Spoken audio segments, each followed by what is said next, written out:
Hah? Mulai? Masa boleh dengan kondisi yang seperti ini? Timbang bingung guys, yuk kita tonton sampai habis penjelasannya beliau. Kui. Sadurunge kuwi aja lali subscribe, like, share yo, oke? Aja lali wi, awas lali. Ya, nahmaduhu wa nusalli wa nusallimu ala rasulihil karim, amma ba'd. Teman-teman santri, selepas istikharah, menimbang berbagai macam pertimbangan dan musyawarah dengan tim-tim, dengan Pak Yai Patah, dengan penanggung jawab yang lain Pak Imdad, terus kemudian dengan pihak pemerintah, kita rapatkan tadi malam sampai jam 9-an kurang. Kesimpulannya, ini kita setiap tahun itu kan ada ujian-ujian yang mungkin berbeda. Untuk tahun ini kita pengen semua santri itu ada kedewasaan di dalam mendengar keputusan yang sebentar lagi akan disampaikan. Karena pertimbangan sebagian wali murid pengen santri itu tetap di pondok, itu lebih aman, lebih ini begitu, pondok dianggap semuanya sehat. Ada sebagian wali murid begitu khawatir, sebagian dan sebagian banyak telepon bagaimana mau diawasi sendiri oleh wali muridnya dan sebagainya. Maka karena pertimbangan itu, semua teman santri, putra maupun putri, diizinkan, diperbolehkan yang tidak ada kendala untuk perpulangan mulai diatur oleh timnya nanti, yang sifatnya perpulangannya tidak serentak dan akan dipulangkan bertahap-tahap mengikut kemudahannya mulai mungkin besok sampai sebelum Ramadan. Maka yang tidak ada kendala ini artinya luas. Yang tidak ada kendala itu maksudnya kalian harus istikharah pertama. Yang kedua, telepon pada wali muridnya masing-masing, pengen nggak saya ini pulang? Nah, karena setiap daerah sekarang kekhawatirannya berbeda-beda dan kondisinya berbeda-beda. Jadi kita pakai jalan tengah-tengah yang tidak terkendala, wali muridnya siap untuk menerima dan wali muridnya siap untuk mengawasi, itu kita izinkan untuk perpulangan. Yang terkendala, kita terus program di pondok dengan kehati-hatian dan dengan kita tingkatan istighatsah dan kita tingkatkan tawakal dan juga ikhtiar zahir kita tingkatkan. Sebagaimana yang telah disampaikan panjang lebar oleh pengurus-pengurus, oleh ustadz-ustadz di komplek masing-masing.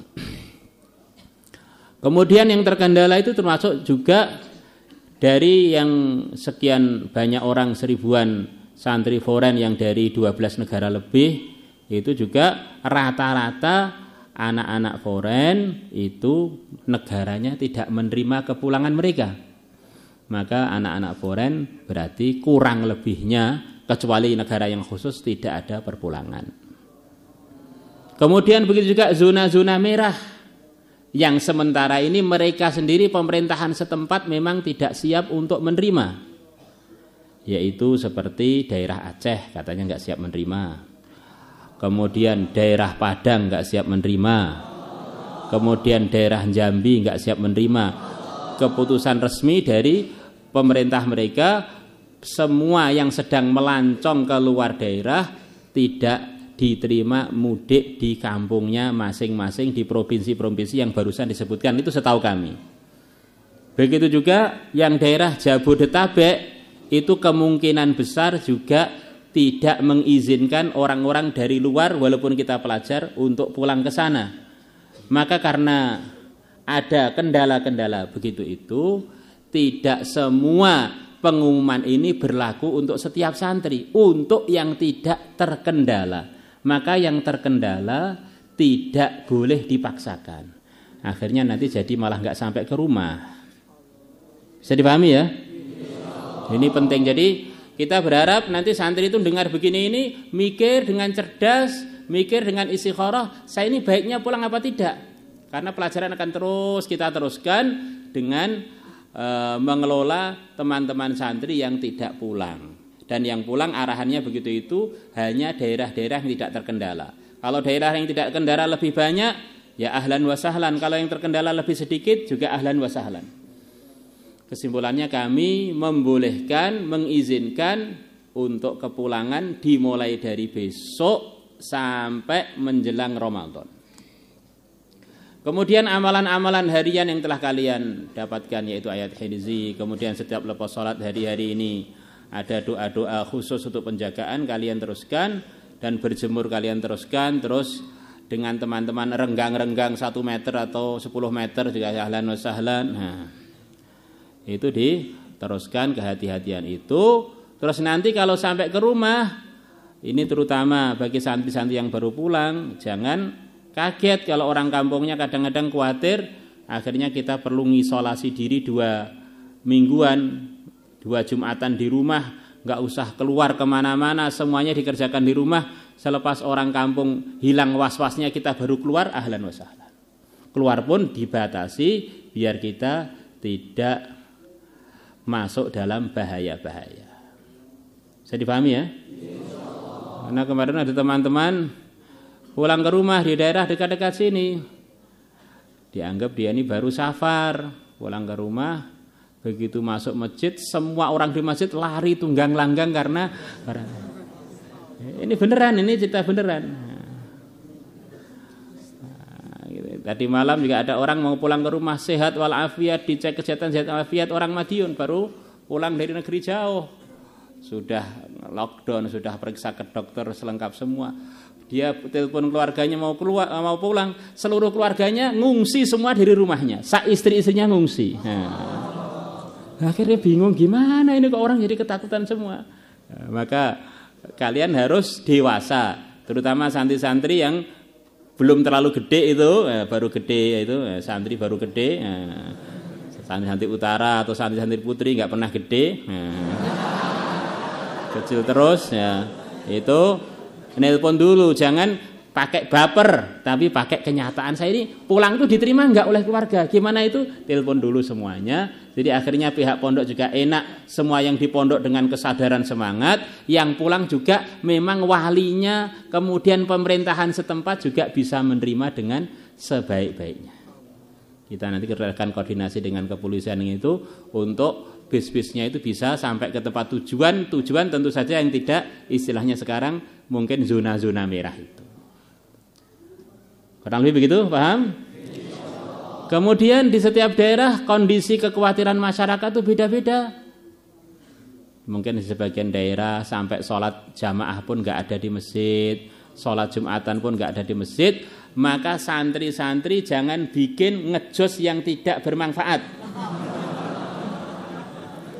Rasulullah itu dalam sejarahnya di Mekah pernah sholatnya nggak di masjid sekian lama.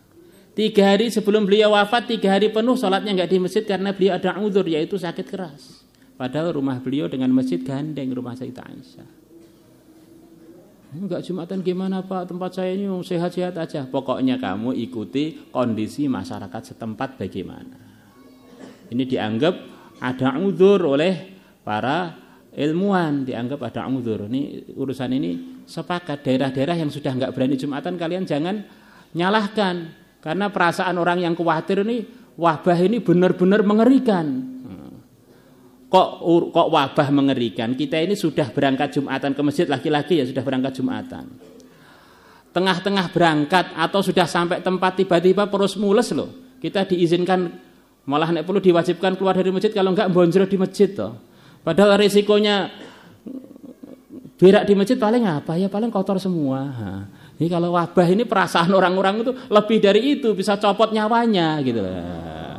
Bukan sekedar urusan kebelet ngising. Ya, ini gambaran mudahnya begitu itu. Jadi perasaan orang itu uzurnya itu masya Allah. Jadi sudah melebihi ngudur ngising lipet-lipet gitu loh. Kita ini nggak ada ngudur apa-apa ke masjid, mau ngising ya langsung keluar sampai di WC sampai selesai Jumatan nggak dosa. Karena apa? Karena gara-gara perut. Nah, ini gara-gara lebih dari itu perasaan orang-orang yang sedang khawatir itu. Maka tidak usah terus wah ini orang-orang ini belum tauhidnya belum mantap ini akhirnya.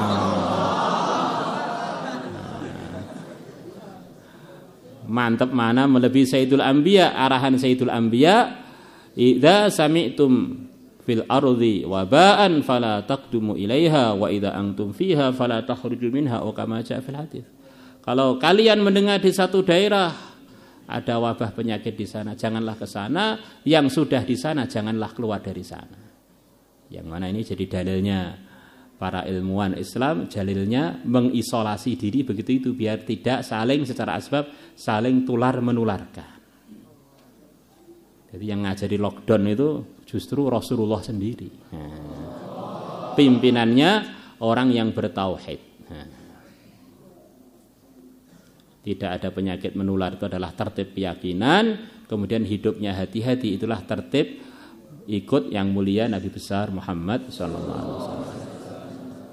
Kemudian mengenai gerak-gerak di tempat kita bagaimana? Ini sudah arahan dari pusat. Geraknya adalah dengan gerak yang tidak intiqali.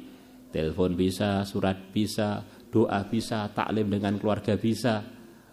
Karena perkara itu kalau kondisinya bisa kita begitu itu yang tidak kena fitnah, maka itu sudah sempurna. Seperti Nabi mulai diutus ya agama itu sudah sempurna. Kondisinya di Mekah begitu itu agama sempurna ya begitu itu menurut kondisi Mekah. Orang nggak ada air, nggak ada apa, tayamum itu adalah agama sempurna. Orang nggak mampu sholat dengan berdiri, sholat dengan duduk itulah sholat sempurna. Dan seterusnya dan seterusnya. Maka kita harus menerapkan antara la ilaha illallah dengan Muhammadur Rasulullah. Lah terus pulangnya ke sini kapan? Ini agak beda, nanti nunggu kode dari sini. Yang kita sudah terlanjur pulang. Yang sudah terlanjur pulang nanti dekat-dekat di sini ada kemungkinan nanti penerimaan santri baru, ada kemungkinan kita belum tahu. Dan juga pertemuan wali murid itu bergeser waktunya. Insya Allah akan diadakan tapi bergeser waktunya. Ya, bergeser waktunya itu kapan ya nggak tahu, gesernya gimana terserah, tulisannya di langit kan nggak berubah. Itu terus nanti yang ke sini semuanya yang sehat, benar-benar sehat, ada surat kesehatan dari puskesmas setempat minimal. Nah, ini suhunya normal baru boleh balik ke pondok lagi. Bagi teman-teman yang merasa pulang tuh nggak perlu, malah khawatir, ya nggak usah maksakan diri, nggak ada kewajiban pulang juga nggak ada. Nah, jadi ini kurang lebih sedengan begitu itu keputusan-keputusan yang telah dimusyawarahkan tadi pagi, kemarin malam. Insya Allah sudah jelas ya kurang lebih. Jadi kesadaran kalian sering wudu, sering cuci tangan, jangan lupa sholat duha, doa-doa penjagaan itu diteruskan walaupun kita tidak di dalam kelas kita, dalam pondok kita, karena memang itu keperluan kita biar kita selalu dijaga dan ditolong oleh Allah. Ya, ini kurang lebihnya begitu itu. Jangan sampai memaksakan pulang akhirnya nggak bisa sampai ke rumah loh ya. Nah, akhirnya malah terkatung-katung di jalan. Jangan sampai ada yang begitu itu. Karena daerahnya tidak nerima seperti beberapa daerah yang sementara yang kami dengar itu begitu itu. Beberapa negara yang sekarang kami dengar begitu itu. Yang di sini nanti tarawih, yang di sini nanti ngaji seperti biasa, dengan kita tambah lagi ke hati-hatiannya, kita renggang-renggangkan mungkin. Softnya itu kalau perlu ya kita renggangkan. Lah kok direnggangkan Pak, ini kalau nggak ada fadilahnya jamaah berarti coba ngaji fikihnya itu ditekuni lagi. Orang itu nggak ada uzur, jarak antara soft terakhir dengan dia 300 dirok itu loh, sholatnya sah. Itu nggak ada uzur. Bagaimana kalau uzurnya wabah, uzurnya ini, uzurnya itu? Itu pun masih banyak ulama-ulama tokoh Syafi'i yang memfatwakan dia sholatnya sah dan juga jamaahnya dapat fadilah sempurna. Diandaikan di belakang soft itu pojok sana, tengah sini, pojok sana, itu tetap sah semua dan dapat fadilah jamaah itu ketika nggak ada uzur. Nah, bagaimana kalau kita sekarang ini menghadapi uzur? Maka sebelum kalian sangkal, kita sampaikan alasannya. Sebelum kalian ngejos, kita sampaikan arahannya. Tauhid serapopo, malah main-main dengan temannya dipegangnya serapopo. Corona makhluk, begitu ya makhluk loh. Kita ini memang sama-sama makhluk, diuji dengan makhluk dan tinggalnya di makhluk juga. Jadi memang dengan makhluk itu ada aturannya, yaitu syariat. Hati kita tetap tawajuh kepada Allah, tawakal kepada Allah. Ya kurang lebihnya pengumumannya begitu itu. Ya, nanti akan ada tim komplek, tim ini itu yang akan mengatur, konsul-konsulnya akan mengatur sesuai dengan kemudahan daerah masing-masing. Yang tidak mudah jangan dipaksakan. Termasuk yang tidak mudah itu yang tidak punya bekal, nggak usah hutang pulang. Kemudian maslahatnya di pondok ya dilunasi, minimal bulan April ini dilunasi. Untuk yang pulang di antara syaratnya itu maslahatnya di pondok dilunasi bulan April biar masih berjalan dengan baik semua urusan-urusan yang jadi tanggungannya pondok. Apalagi kemarin teman-teman sekian ribu baru keluar fisabilillah dan sebagainya itu juga kan selama keluar hanya bayar separuh sebagian itu ya. Yeah.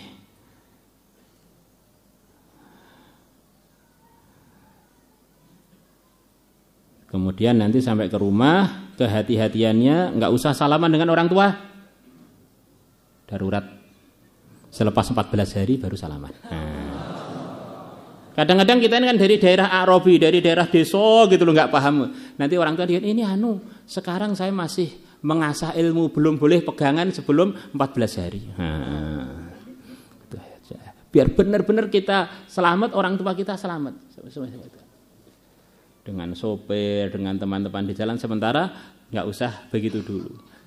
Kan sunnah itu sempurnanya assalamualaikum, salam, kemudian musafahah. Sempurnanya ini sudah bagian dari sunnah adalah salam. Salamannya ditunda karena ada yang wajib yang perlu kita kerjakan, yaitu kehati-hatian menjaga diri kita dari hal-hal yang mandorot. Yang mandorotnya itu sekarang nggak tampak di mana letaknya, itu nggak tampak, maka kita hati-hati aja. Gimana? Insyaallah? Insyaallah. Karena kadang-kadang orang Indonesia itu baperan, terbawa perasaan, apalagi santri-santri sebagian daerah itu memang perasaannya lebih maju daripada kehati-hatian. Nanti kadang-kadang di rumah sudah disambut ibunya di itu atau disambut ayahnya. Terus di Pondok Putri mungkin sebagian dijemput orang tuanya, sementara ditunda dulu salamannya. Nah, salaman dengan dadanya masing-masing dah.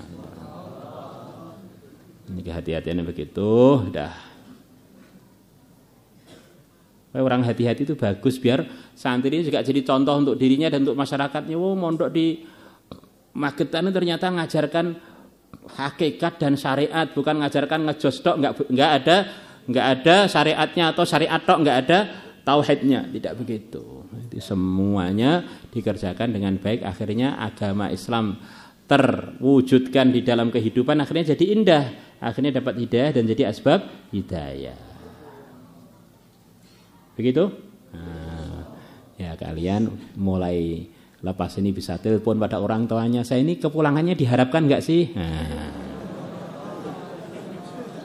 penting itu, harus terus terang, jangan maksa ayahnya, jangan maksa ibunya, apa adanya. Kira-kira mengkhawatirkan enggak kepulangan saya ini, Pak, Bu? Nah, nanti malah merepotkan enggak, orang kampung bisa menerima kami enggak, yang saya seperti itu.